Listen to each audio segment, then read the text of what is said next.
ula zulu webosina tatanzambie udi budi tatanzambie udi budi tatemile tatanzambire tatemile ula zulu meniwe.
Je me disais qu'au début de mon propos, j'allais demander à la chorale la chanson Foulousa.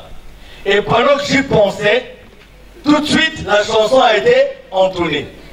Pourquoi j'allais commencer mon propos par cette chanson? C'est parce que Papa Émile est avec nous. Mais avant d'en arriver là, Papa Gaspard, je vais le dire au peuple de Dieu, et tu vas l'apprendre au même moment. Lorsque, après Mvouti, je demande à Papa si nous maintenons l'Oudima ou pas. Et quand Papa me donne la réponse du Mont Sinaï, il me donne aussi les thèmes principaux qui doivent commander le déroulement de cette fête. Premièrement, la divinité de Guy-Émile Loufoy. Maintenant, Papa Gaspard. Pourquoi Papa Gaspard? Parce que nous lançons pour la divinité de Papa Émile une conférence internationale sur les vérités divines d'eux.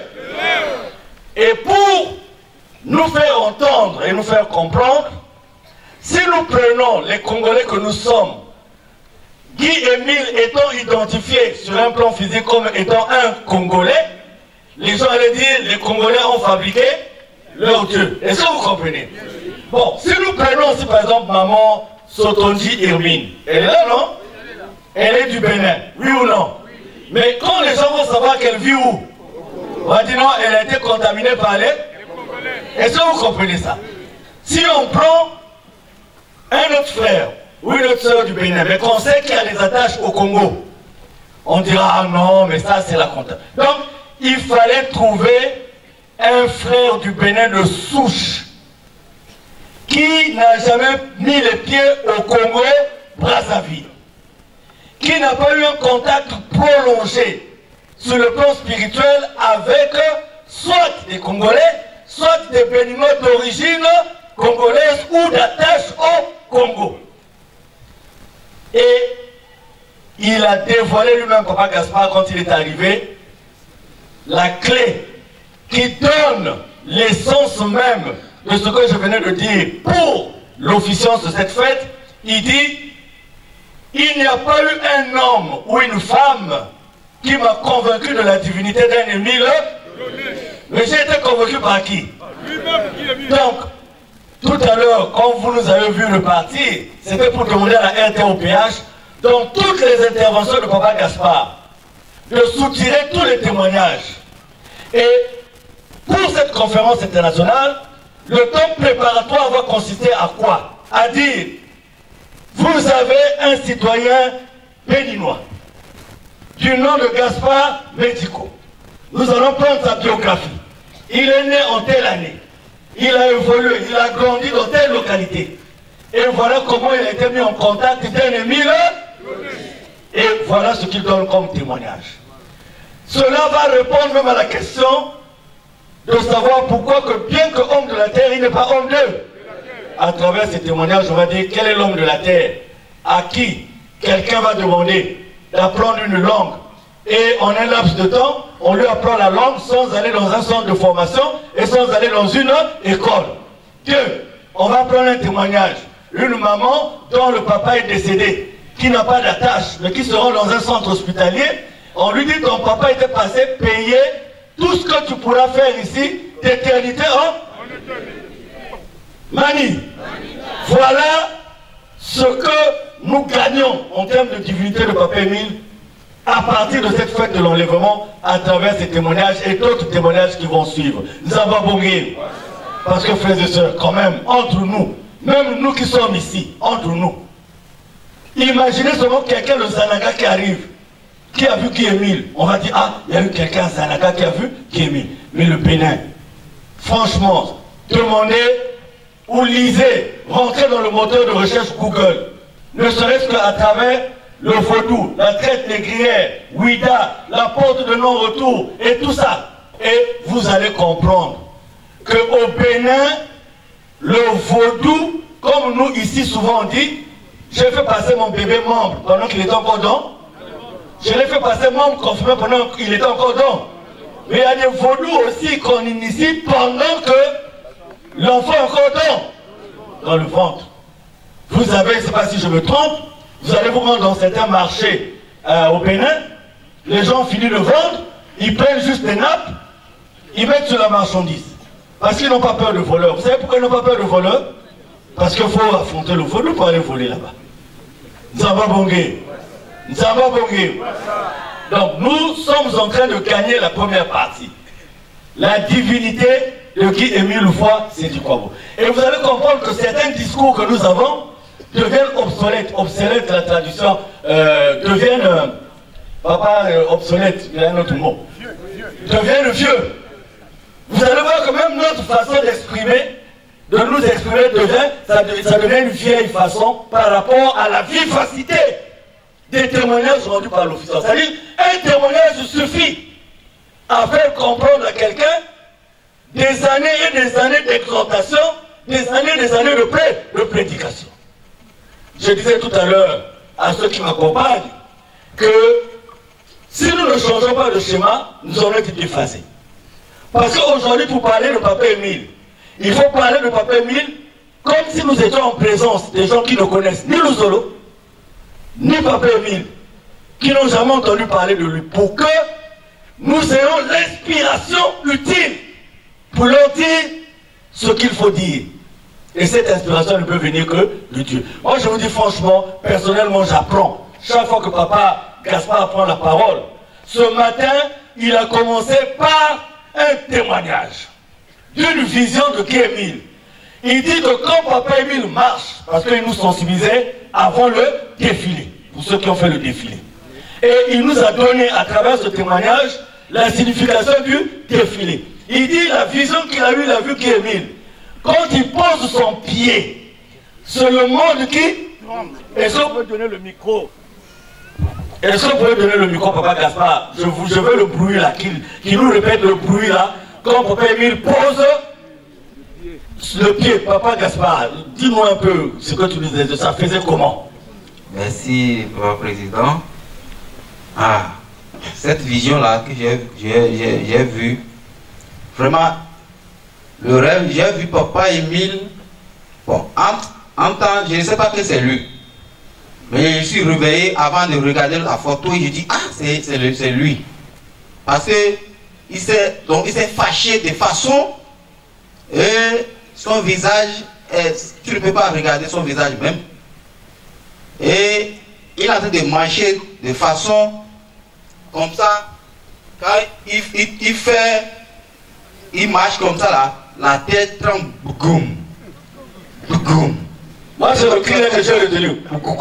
C'est comme ça la tête est partie. Et puis les oiseaux du ciel, tous ceux qui marchent par terre comme les animaux, aucune ne bouge plus. Tout est caché.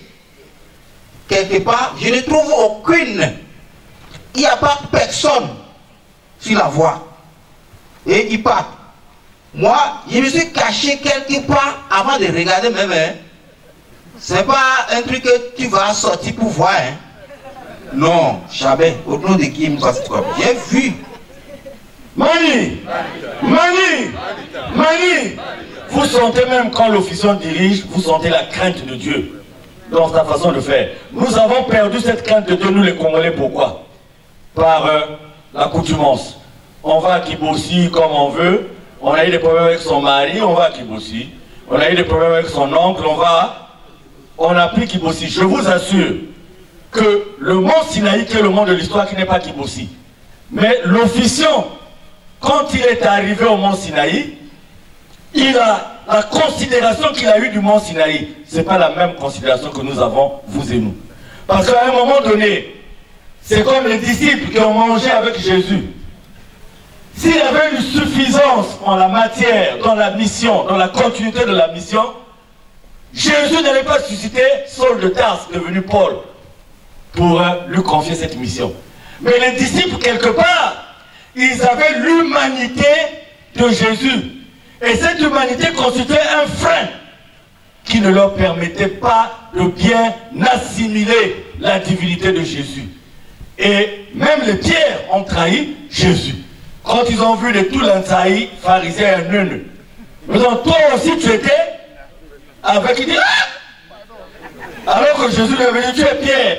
Et sur cette pierre, je bâtirai quoi? Mais Paul, qui a eu Dieu dans son cœur, personne, aucune menace, aucune force ne pouvait le détourner de cette conviction qu'il avait en Dieu. Donc Papa Gaspard, nous avons déjà gagné, nous sommes en train de gagner la première partie, la partie de la divinité. Donc quand il nous sensibilise pour le défilé, il nous dit effectivement, quand nous défilons, si lui déjà Dieu, en posant son pied, il y a ce bruit, imaginez ce que nous posons comme acte et comme action. Je vous assure, ceux qui ont défilé aujourd'hui et qui ont gardé ça dans leur conscience, ont donné un autre sens au défilé d'aujourd'hui. Vrai ou faux? Il faut, les bien-aimés, dans une descente, prenez le temps d'avoir une intimité à vous seul avec Dieu. Quand je vois les gens dormir, faire des combinaisons ensemble, c'est bien, ça partage la joie. Mais si Dieu venait aujourd'hui, ce n'est pas tous les trois qui dorment le même enchaînement qui vont partir. Hein. Ça sera selon le degré de ton intimité avec Dieu. Est-ce que nous comprenons ça?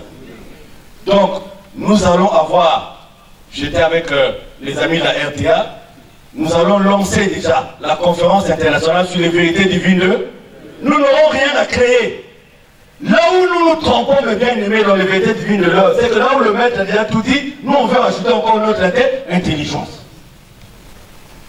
Nous prenons ce qui est simple. Oui, avec ce qui est simple, on a compris. Et non seulement le papa Mille est simple. Il y a un côté arrivé à l'école, il n'était pas dans une école. Donc c'est l'inspiration. Quand toi maintenant tu dis tu as fait l'université, tu commences à mettre des mots français. Tu vas t'adresser à des gens qui parlent le français, mais qui ont appris le français sous l'inspiration de Kémil. Et tes mots là risquent de les déranger. Parce que toi tu ne les as pas appris de la même manière. Nous avons bongué. C'est pour cela qu'il faut toujours se référer à l'inspiration de Dieu. Donc voilà Papa Gaspard, c'est un gain pour nous. Le fait que vous dirigez, c'est un gain pour nous. C'est vraiment un gain. Parce que nous allons dire au monde entier, il y a une localité au Bénin qui s'appelle Dogbo, qui n'a jamais été au contact de. Mais ils étaient libres de croire à les gens de chez eux, non? Vrai ou faux? Vrai ou faux? Je vous ai dit, moi je connais un peu le Bénin. Papa Gaspard, là où je vivais à Fidro, c'est quand vous réveillez le matin, il y avait tous les œufs cassés qu'on jetait devant. Il y avait toujours des trucs. C'est-à-dire, vous sentez que les gens ne peuvent pas vivre sans le truc là. C'est en permanence. Mais il faut féliciter des gens qui sortent de là, de cette croyance ancestrale, traditionnelle, pour ne pas croire à un anchovy ou à un Wenukpo qui est sur place, ou à un Amoussou, ou s'il faut prendre les revenants des esclaves, ou à un Dacosta. Mais ils vont croire à Guérémy Loufa, à des milliers d'eux. Oh, frères et sœurs, Ça, c'est excellent. Maintenant, si nous venons dans les descentes seulement pour tomber. Mais encore, moi, je disais même à quelqu'un, si tu tombes, tu exposes tout là, tu exposes aux anges. Est-ce que les anges ont besoin de ça? Au ciel, là-bas, on n'a pas besoin de ça. Les beautés, tout ça, les anges n'ont pas besoin de ça. Les anges ont besoin de la beauté du cœur. Mani. Et l'enlèvement correspond donc au début des préparatifs de cette conférence internationale. Et le deuxième point, ça sera le développement de notre association. Les gens disent, on m'avait dit, on m'avait fait, on m'avait... Regardez cela, le Dogbo. Si nous étions conscients, on réfléchissait comment soutenir matériellement ces gens-là, pour que dans la spiritualité, parallèlement, qu'il y ait aussi le soutien effectif. Et c'est ce que nous allons faire. Papa Ténor est très bien placé pour ça. Papa Émile sait pourquoi il a mis là. Et avec la supervision, moi je crois, j'ai confiance que nous allons répondre à la cassette de papa de janvier 2008, où il dit pourquoi ça patine, pourquoi ça lambine. Nous allons y arriver. Nous avons bongué. Alors donc je finis par, je disais, je voulais qu'on chante Foulousa. Tout à l'heure, si je dis, les gens dorment là, si on dit chantons Foulousa, Makabme quiz, même ceux qui dormaient vont se... Parce qu'ils ont entendu quoi? Mais le Makabou, en permanence que nous avons, c'est la présence de Guémé Loufoua. Frères et sœurs, très franchement, vous croyez que certaines personnes que je vois ici pouvaient perdre leur temps ici s'ils ne savaient pas, que, s'ils n'avaient pas la conviction, papa Émile? Je vois des grandes personnes ici. Vous voyez maman Rosalie telle qu'elle a-t-elle toujours... maman Rosalie, hein, elle est importante, hein, mais elle est là. Elle est là. Donc, je voulais prendre la chanson de Foulousa. Pourquoi? Parce que Papa Gaspard, pendant que nous dormions, il y a une soeur qui a filmé. Et dans le lampadaire est apparu Papa Émile dans les manifestations. Nous avons les images, nous avons la vidéo. C'est filmé, c'est pas quelqu'un qui a rêvé, c'est filmé. Avec une épée. Et je vous dirai pourquoi l'épée. Parce que c'est aussi un message. Vous allez comprendre que tous ceux qui ont mené la guerre à Papa Émile, le temps est en train de filer. Le temps est en train de filer. Le temps est en train de... Donc, moi je suis pour moi fier. J'ai sauté tout à l'heure parce que j'ai vu, je sens la présence de Papa Émile. Et quand je voulais dire Foulousa, pour concrétiser ça, bon, on avait déjà Fouloussé, la chorale a déjà Fouloussé plus la chanson. Donc c'est pour ça que je vais seulement terminer par un paragraphe que maman Diangoya va nous lire. À l'orée du 3e millénaire, la prédication selon Guy Émile Loufoua-Siti Chikwabo, tome spécial, page 6, au 3e paragraphe, au nom de Papa Guy Émile Loufoua-Siti Chikwabo. Août 2001, un ninja a fait irruption là où je vivais. Ce ninja était envoyé, selon ses propres propos, par mon ex-neveu Passy Munzembele et sa tante Ndembani Angélique. Il a parlé en ces termes en me pointant avec son arme. Je suis venu te tuer. On me l'a demandé par des gens de ta famille. Qui t'a envoyé, demandai-je? C'est ton neveu Passy Munzembele et ta sœur Ndembani Angélique qui m'ont envoyé. Je répliquai en disant: pensez-vous que lorsque vous tuez les autres, cela ne fait pas mal? Essaye de retourner l'arme contre toi et tire. Si cela ne te fait pas mal, alors tu pourras continuer à tirer les autres. Et ce ninja se mit à pleurer en se confiant. Marie, on est en train de pointer quelqu'un pour le tuer. Suivez très bien Émile Donné. On pointe quelqu'un pour le tuer. Il vient pour tuer Émile. Donc on pointe, suivez ça très bien ce paragraphe, le message qu'il donne. On pointe Papa Émile. Vous savez, le ninja, quand il se présente, il a déjà pris tous ses... Parce qu'il vient pour tuer. Et le maître lui dit: oh, est-ce que vous connaissez le mal que cela fait quand vous tuez les autres? Retourne l'arme sur toi-même et tire. Et le ninja se mit à quoi? Vous croyez devant un homme simple, quelqu'un qui a une arme, qui va se mettre à... il va se fâcher, il va dire, mais il se met à pleurer. Est-ce que vous croyez qu'il a pleuré de lui-même? C'est la puissance. Parce qu'il a fait la démonstration que celui vers qui tu prends tes larmes, il va te prouver que tu es une personne. Il a fait pleurer. Et quand on pleure, on a encore la force de tirer. Bon, on a beaucoup d'exemples pour dire que bien que homme de la terre, Guy Émile n'est pas un homme de la terre. Première matière jusqu'à la dernière matière, nous devons être présents. Et nous avons déjà un témoignage qui est là. Nous en aurons d'autres. Parce que ce que nous faisons est au nom de Papa Émile. C'est la joie. C'est-à-dire tel que nous sommes partis là jusqu'à dimanche, c'est la joie. Il faut que Papa Gaspard et sa délégation, ils repartent à Togo pour dire, ah oui, c'était bon. Donc nous allons demander à Dieu de faire que jusqu'à la fin, nous ne soyons que dans, j'allais dire que nous ne soyons que dans les positions de joie, mais je retire position pour dire que nous ne soyons que dans la joie. Nous avons bongé.